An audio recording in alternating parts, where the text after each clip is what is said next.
Hi, everybody. I'm John Self. Welcome to Question Time on Friday. It's 11 a.m. Central Time. We're in Tyler, Texas, right outside of Dallas. I'm a former executive recruiter. I spent 27 years in that industry. I'm a recovering recruiter, I might say. Some of the behaviors that we see today are a little shocking. But I did it globally. I worked over in 6 countries, 4 continents, and across 48 states in the U.S. So I really happy to share my knowledge and happy to share my insights with you. If you have a question and you want to get in on the question time, drop it in the chat box, and we will not use we'll use your first name and locale only. Now, if you are in a tiny town, and you can usually recognize those, we won't use that town. We'll just give the state because we don't want to in any way compromise. We've already got a bunch of questions coming in to info@johngself.com. info@johngself.com. So that's another way you can get questions to us. And of course, you can always see this on replay on our YouTube channel, Guiding Your Career, John G. Self. Hey, we've got a community here, Your Career community. We're trying to build a group of people who want to help each other look for jobs and who want to stay current. You know, career management, so many people think career management is just about finding a job. Well, in this marketplace, with all the automation, with all the changes coming, with all the contraction in the workforce, this is something you're going to have to do on an ongoing basis. And that's what we're here for. So, sinuses notwithstanding, let's plow ahead. First question, how should I answer the interview question? Tell me about yourself. This is from Bobby in Dallas, over hour and 10 minutes away. Thank you, Bobby. That's a great question. Let me tell you why it's a great question. Because it gives you a chance to then answer the question and get you and insert your values. It gives you a chance to kind of take control and establish why you're there and really sell yourself. And you have to do that now. You just can't come in, sit down and tell people stuff. You kind of come in, share information, share stories, build trust, and sell yourself. Okay, so let me, if you've done your homework on the client, let me give you a suggestion. I saw this came in early this morning, so I made a few notes about this one because I did want to kind of touch a couple of specific points, and sometimes on the fly, doesn't work. So if you've done your homework, and if you know the key issues that the company is looking to resolve, then what you can say when they say, tell us about yourself, you can say, well, I know you've probably looked over my resume a couple of times, and I've also been looking over your company and talking to people about your organization, and that's why I'm here. I'm really excited about this opportunity, and let me share some things about who I am. And then insert your values, maybe a quick story from growing up about, I learned the value of hard work working for my father in the bakery, washing pots and pans, or delivering wedding cakes, or waiting on customers, and the joy of helping other people really have great holiday seasons or great weddings, or whatever. You've got stories in your life that you can use, and we can teach you how to do that. And you just become a member, and we will be happy to support your career advancement. But that's the way you answer that question. They're not interested in hearing about your resume. They got that. Tell them something. This is a chance for you to control the question and for you to say, let me tell you who I am. Now, one of the real key things is you got to build trust and you got to build likability. And what a better way to get started in an interview with an answer like that. Number 2, the second question today is, I've heard that forming a bond with the interviewer is essential. Wow, the staff put that one together in the right place following my answer I just gave you. How do you achieve that? This is from Robin in Fairfield, Connecticut.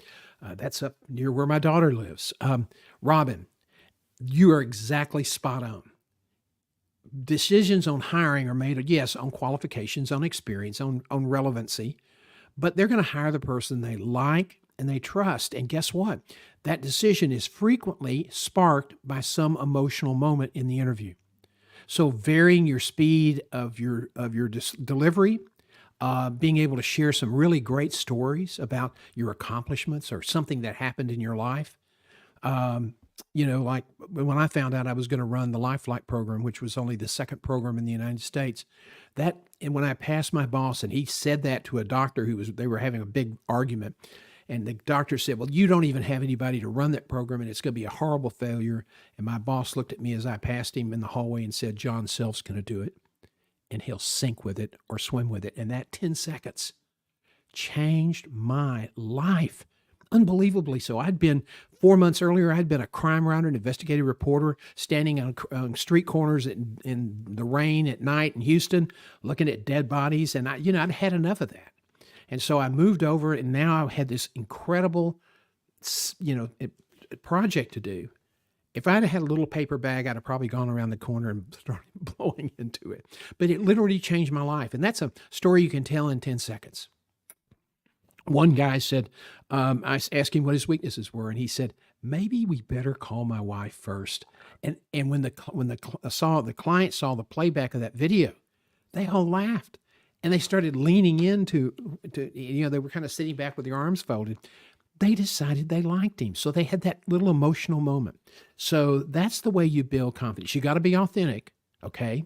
You got to be authentic, but you also have to be. You also have to be prepared. Okay.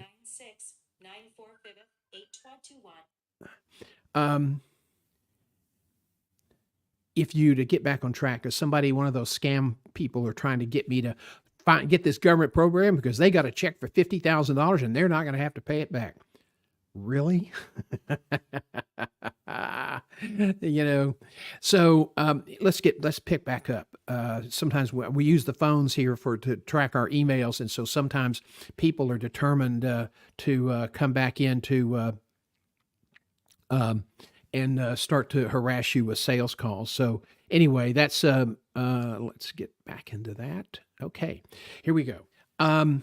So you need to build trust and confidence. So you need to have some stories. So you need to be prepared. You need to be authentic, but you also need to be self-aware and be really confident. And if you're rehearsed, if you've kind of defined what the job's about and anticipated what questions you may be asking, there's a way to do that too, then that helps you be more self-aware and more confident and more in control. And when you got that, you can look into that. They can say, tell me, so how do you feel about this job? And don't just say, I want the job. Just say, this job aligns with my values. This job aligns in the next step in my career. And also I want to point your attention to my tenures. I'm not just a stepping stone person. I have a growth plan. I've never been able to take the next step within the other organization because of the maturity of the team. And so I'm looking for an organization where I can grow in that organization and elevate my career. And I'm prepared to make a long-term commitment. But you need to know, I want this job, and I promise you that I can do the work you need done, and that I will be a team player, someone you can trust and count on. It's okay to say stuff like that. It's okay to be a little bit slow in your delivery, because you know what? That's what preachers do when they give the altar call at church. And so slow down a little bit, lower your voice a little bit, look at them in the eye, smile. That's how you do it. And it doesn't happen at the spur of the moment. You got to plan it. You got to think about it. You got to have the lines that you want to look. Listen, interviewing is not just a go in and sit down and answer questions. You got to be prepared.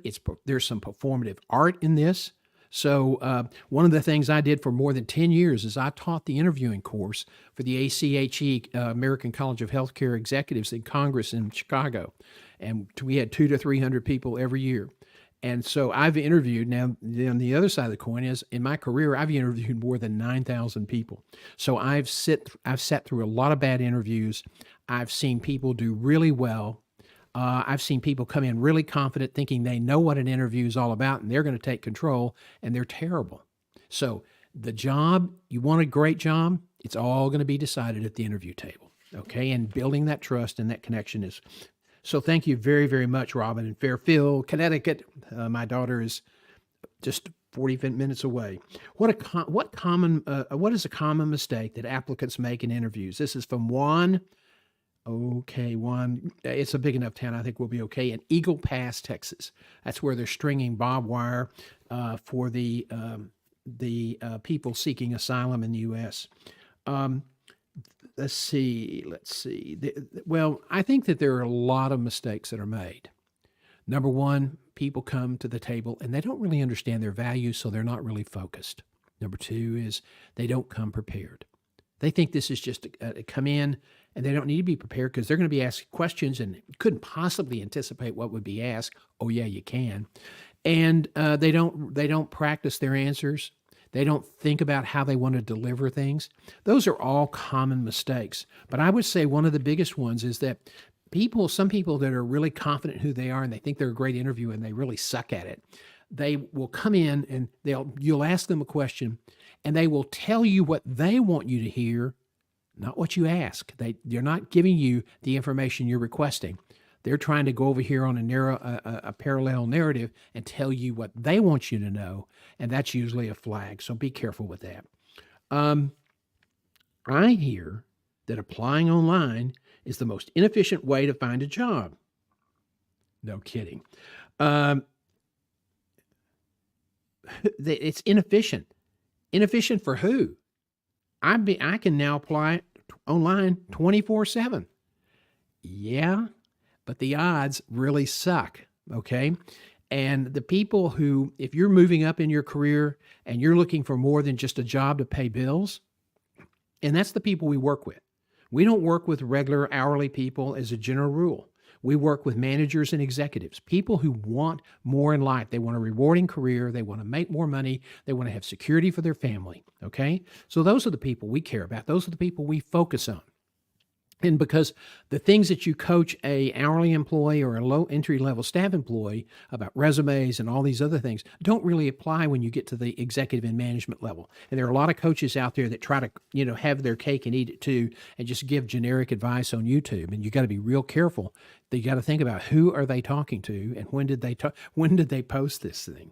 Okay, so why is online applying inefficient? Well, first of all, the odds every time you enter your name into a job, it's probably the average, according to the research, is about 150 to 1. Now you could be dead banged, and then if you have somebody, or if it may get you down to 32 to 1, and if you have are referred by a recruiter, the best odds you're going to get are 16 to 1. Now, dead bang drunk, you're not going to go to the racetrack and bet on a horse at 16 to 1 odds. So your odds online are not very good. Let's get over here. And your odds are not very good. And I would say that you need to build a network. It's much better if I can pick up the phone for somebody that I know and trust, and that's important. It's got to be know and trust, and say, Barbara, I know you're looking for somebody in this deal. I have somebody that I know that I'm going to send you over their resume. I really have a lot of confidence in this person. I've worked with them in the past. They've really done a great job for me. Those are the kinds of statements. Those are the kinds of introductions that cut through all the bots. Would you rather have a computer evaluating your resume, or would you rather have a human being? If you apply online, there are, if you submit a resume, for every 10 that are submitted, only 7 or 8, are rejected. They don't even get read. So you can apply all night long, every night. You know what people have found online? They have to make sometimes between 50 and 100 applications before they get one offer. And I've seen that happen 3 or 4 times. Let me tell you something else. When you apply online, it's a lot of work. And it's at least an hour and a half, depending on what kind of job you're applying for and how detailed the job summary is. And if it's detailed, then you've got all those keywords you've got to identify, and you've got to customize your resume. So wouldn't you like to have it's a lot easier to have a network of people who know you, who trust you, and who will help you get introduced into an organization. So I hope that helps you and dispels that illusion that you're working under, that 24/7 is a better way to go than having a human being say, Rick is a great person, you need to talk to them, okay? What is the best way to network? This is Susan in Newark, New Jersey. Beautiful downtown Newark. Susan, the best way to network is to gear your networking to your plan. What are you trying to accomplish? Where do you want to go? Maybe you want to go say, I want to end up being the chief nursing executive for this hospital, or I want to be a chief executive officer for a 300-bed community hospital, or I want to run a Fortune 100 manufacturing company, or I want to run a big consulting company. Well, when you have those goals, it's not enough just to have an education. It's not enough just to punch your ticket. You want to have people that can help you. And so you try to make contacts that follow the path that you want to take. Now, you may have a lot of great friends in your hometown and you're connected with them and you help each other out. But the insurance guy in Buck Tussle, Texas, is not going to probably be able to help you get in the front door to that big time consulting company that you want to join, or to get to the board of that Fortune, 100, 200, 300 company to be the CEO, or that health system job. You've got to have people who have the presence, who have the standing to get into those boards. So you want to select people for your network that align with your plan. And you also have to remember there's something called the Dunbar rule. And the Dunbar rule is that you can only manage about 130 to 145, maybe 150 connections. Now, you may have more, but these are the connections that you use to get introduced. And the reason you can't have more than that is because when you take on a new connection, you've got to build a relationship. So you can't build relationships with 16,000 connections. That's for people like me who sell books and try to get people to watch my YouTube channel. They're two different strategies. So if you're looking for a job, your networking needs to be very focused along the career path that you want to follow. Okay.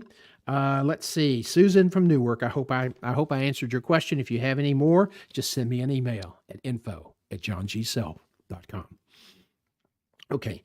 How should I organize my resume to list my previous employment opportunities? This is from Christy in Hilton Head, South Carolina.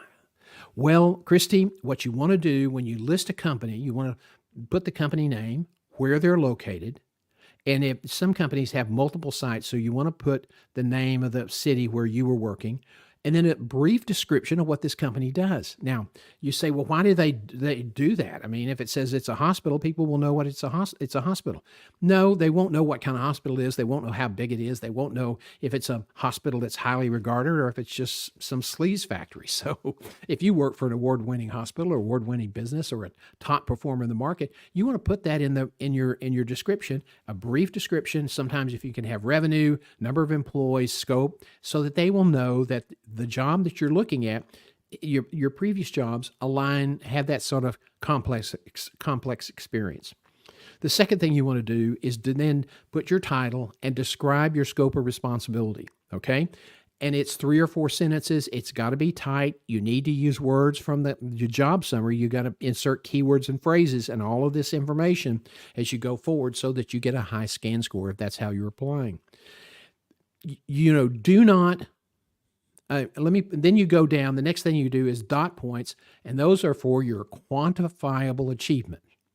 Now, supervised a staff of 250 people is not a quantifiable achievement. That's a scope of responsibility statement, and that should be in your scope of responsibility sentences by your title. Don't confuse the two. It's a common mistake. It's kind of frustrating for recruiters because we got to weed through all this other stuff that's not relevant to your accomplishments. We want to see your accomplishments stand alone. So don't hide them by covering them up with other garbage that you kind of misplaced. Okay, so be sure that your scope of responsibility talks about the size of the department, number of employees, the budget, whatever, and so that people can know this person has had relevant experience. And then you start listing your accomplishments with dot points, and you always use the most powerful, the most impactful accomplishment first. It's not chronological. Your jobs go chronological. Your accomplishments go in order of importance. Okay? I hope that's helpful. Christy in Hilton Head, South Carolina, thank you for joining us today. I'm a data analyst. I'm concerned about how AI will impact my career trajectory. What do you suggest? I would buy a good supply of anti-acid pills. The conventional wisdom, I'll be the first to say, the conventional wisdom is seldom right. But in this case, I fear that it is. There's several people, several business owners, people who have been extremely successful in business, people who talk to other Fortune 100, Fortune 50 CEOs all the time, and they're not saying the real truth. They're being very circumspect because they don't want to spook the labor force and they don't want to create a lot of bad publicity by saying something that people won't agree with. People don't want to hear bad news, so they attack the messengers. So no CEO like Jamie Dimon is going to stand on his perch and say, we're going to eliminate 25,000 jobs because AI is going to take them over.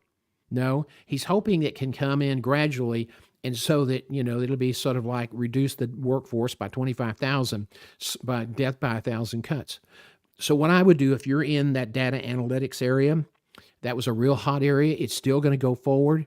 But more and more, you're going to see AI programs that don't just process the data, but then will provide some interpretation to the data. Now, that may not happen right away, but being a data analyst is not necessarily a job that I would want to say is going to carry me to my ripe old age of 65 or 70. So you might want to start thinking about another position within your industry that people are going to need and AI can't take, okay? And that may require some more certification, some more education, but don't sit around and think it won't happen to you because as an old Fort Worth County judge once said when he was telling people things were changing and nobody wanted it to change, he just said, fellas, I'm tired of listening to all this nonsense. I'm telling you, the train is on the tracks. You're either on the train or you're on the tracks. Now, there are going to be a lot of positions that aren't affected directly. Their job may change. I have a daughter who is a superb, I'm so proud of her. She's a big-time communications person with one of the big national digital platforms. And she's concerned because she does a lot of writing, and AI can improve the writing. Even LinkedIn now gives you an option to let AI improve your post, which is a nice thing. And I said, no, don't worry about it, because your job will become less about writing, which is time consuming, and more about strategy and advising your employer. So on employee communications issues. Computers can do certain things, but they're not going to paint a masterpiece. Why? Because that masterpiece has emotion in it. The painter felt something when he was painting. The author who wrote the book was feeling something when he wrote the book. Just a computer sentence, I guarantee you, is not going to have that same level. It'll have a nice ring to it. It'll sound good, but it'll lack the depth. And so, there's some areas that it's going to impact, and there are a lot of areas that it will. I mean, there's some people that are saying between 5 and 10 million jobs in the next 6 years. That's a lot of jobs to absorb, and I don't know how we're going to do that. But that's just a prediction. But I would be very proactive, Stephen, about your plan. Get a plan and figure out how you're going to move your plan, transition your career to an area that's going to be less sensitive to AI technology. Okay, this next one, I just saw this. I'm frustrated with the recruiting process. Well, I don't blame you. With both in-house and search firms or agencies. In 3 recruitments, I asked about potential or the existence of internal applicants. One recruiter refused to discuss the applicant pool and got kind of snarky. The other 2, one a corporate executive, let's get this here, corporate or an internal recruiter, and the other was a partner in a mid-size firm. Okay, one of the 3 used the term no viable internal applicant. That's probably the internal recruiter. They refer to their people as applicants, where search firms usually use the term candidate. So that's kind of give you a heads up. This is, okay, this is from Cynthia in Springfield, Illinois. Cynthia, I'm sorry, I'm butchering your question. I'm concerned because anytime you look at other opportunities, there's a chance your current employer may find out and compromise you, and you might be compromised. Plus, looking for a job is very time consuming. Do you have any questions? Cynthia, there's no way to stop people from lying. So sometimes if you understand how the process works, you can ask the right questions and and protect yourself. First of all, recruiting is transactional. The in-house recruiters, yeah, they want to get good people, but they also want to get this. They want time to hire, cost to hire. They want to meet those metrics because if they don't, they won't keep that job forever. And so it's all about doing a good job and having security. Search firms, same thing. They want to get those fees moving. They don't want to take too long on a search because it cuts into their profitability. So they're not going to tell you stuff that they think might drive you out of the search. So a recruiter, whether they're internal and external, they want to have a good panel of candidates because they want everybody to say, John, what a great group of candidates you have in the mix.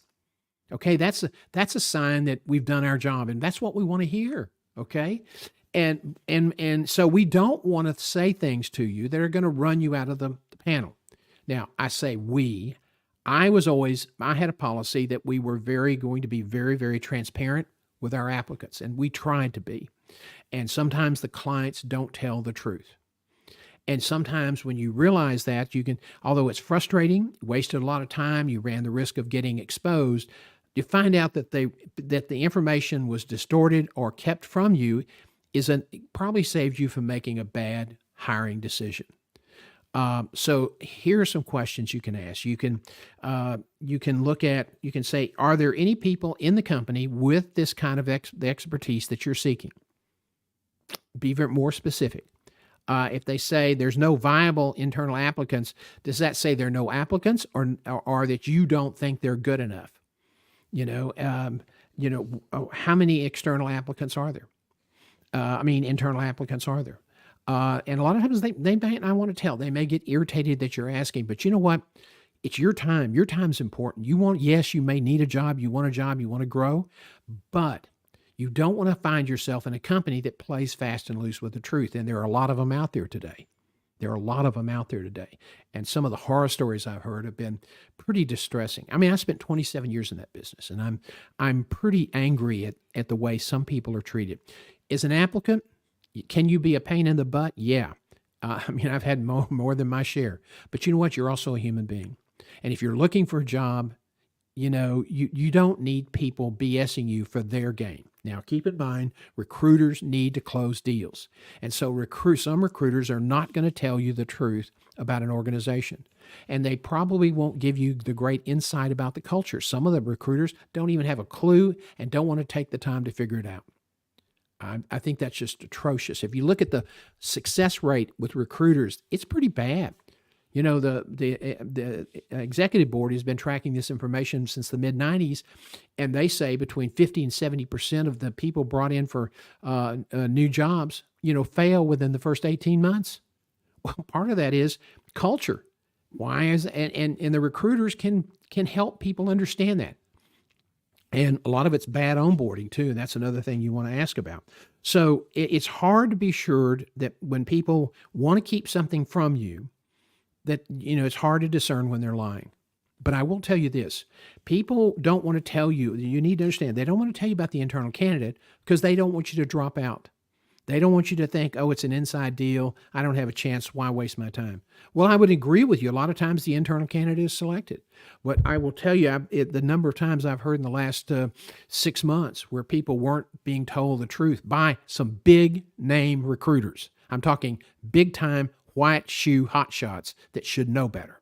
Okay? I'm not going to name any names, but the jerks know who they are.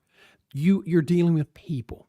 So, just try to say, please let me know. I'm not interested in a position whether there's an internal candidate. And if that person doesn't tell you the truth, then don't work with them anymore. There are a lot of recruiters out there and there's a lot of jobs. Recruiters only handle about 30% of all the jobs.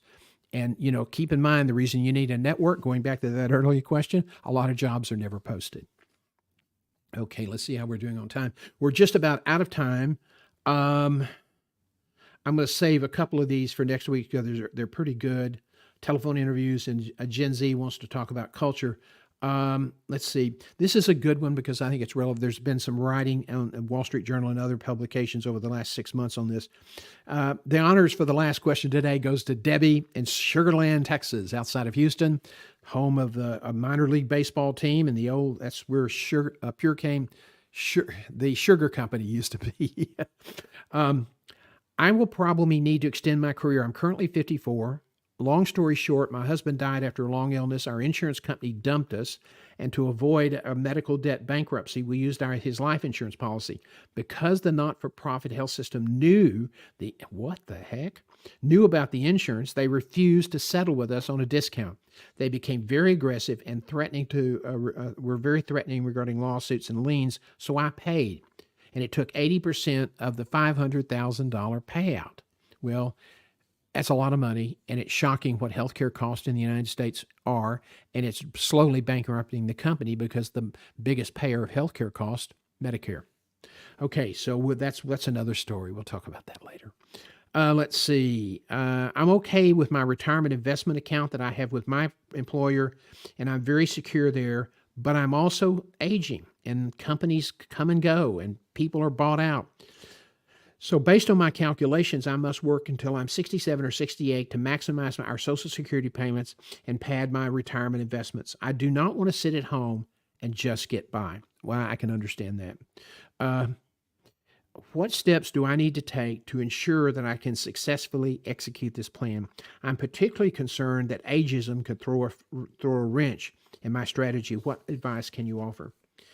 Okay, a couple of things. Ageism is a big, big, big problem, and it's hard to prove and it's hard to prosecute. So, the best thing to do is try to do everything you can to keep people from discriminating against you, and you do that with appearance. So, you need to stay healthy. You need to exercise. You need to eat right, because as we get older, stuff settles. Let's just put it that way.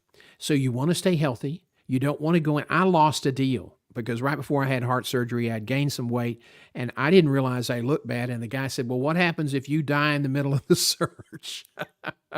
And I didn't get it, even though I had other people in the firm. So that was an eye-opener. So you want to look good. You've got to pay attention, because a lot of this thing, we're doing video. It's all becoming very, very, the optics are important. You want to be sure you watch your weight so that you don't look like you're sloppy and that you're slow, and that you want to be sure that you stay current. You want to keep reading industry. You want to be on the edge of where your industry is going. And you want to keep an eye on where you're working. Are things going well? Do the owners of where you're working, are they the kind of people that say, yep, it's time for us to retire, we're going to sell out for somebody else to take over? That can be, a lot of older people get caught in that because, we need to consolidate, and we've got some people in our company we're going to bring over, so bye-bye. The other thing you want to do is have a plan A and a plan B, okay? I know a couple of people who've done very well in having a side hustle using YouTube. And a couple of people made a lot of money doing that. However, the average person doing YouTube, trying to monetize the channel, is not going to make enough money to even get to the federal poverty line. So you just need to be aware of that. Doesn't mean you can't do it. It's just that it's hard work, and it's competitive. Now, there's a lot of opportunity to still succeed on YouTube, but it's changing. That's changing. Algorithms are changing. Sometimes they change and you don't even know it. So getting back on point. You want to have a plan. Okay, what else can I do? What other skills do I have? Are there some skills there are things that you like to do that you can maybe take some courses in community college or other things so that you can have more flexibility? Is there a certification you can get that will elevate your value? Now, the most important thing is you got to kill your performance. You got to do a good job. You've got to meet or exceed the expectations, because if you want that, you want to be, as Steve Martin said, when some people ask him, what does it take to be good in show business? And everybody wants to hear you need to hire an agent and all that other stuff, Martin said. But he said, the truth is, you have to be so good they can't ignore you. And that's the truth. That's the best advice I can give you. Be irreplaceable. Don't let them ignore you. Okay. We're 5 minutes over. We do that sometimes. I hope you'll join us next week. We have a lunch and learn. We have on Tuesday at 11:30. We have on Wednesday at 4. we have office hours, and then Thursday morning we have Career Live. And we've had some great programs with new ideas. Check them out. The replays are available on YouTube. Now, if you're in the job market, or if you want to start getting more information, knowledge about how to manage your career, we're going to have a great career boot camp on April 27th. We scheduled for 3 hours. It's probably going to run closer 3.5 or 4. It will be recorded. So if you're registered and can't attend on Saturday or have to leave early, all these programs will be available to you on replay if you're a registrant. If you're not, sorry, Charlie. So I hope you'll take a look at that. Visit johngself.com and click the little red button on the right side and learn more about the boot camp. Our keynote speaker is going to be Ron Thomas from Dubai, who is an extraordinary individual who's had an incredible career journey, and he's also built a highly successful business overseas. And as the markets in the U.S. tighten up, that may be a great option for some people to really earn more and develop some more security. So I hope you'll consider that. It's April 27th at 9 a.m. Visit johngself.com. It's free. It's free. But seats are limited, so you got to register soon. Okay. I think we've just about covered the waterfront. We're going to have a couple of questions saved over for next week. Watch for my later today. I'll be distributing our Friday funny photos, so if I can find enough to do it. So I hope you'll check those out. In the meantime, we'll see you next week. Thank you so very much for joining us today for your career questions. We hope to see you next week.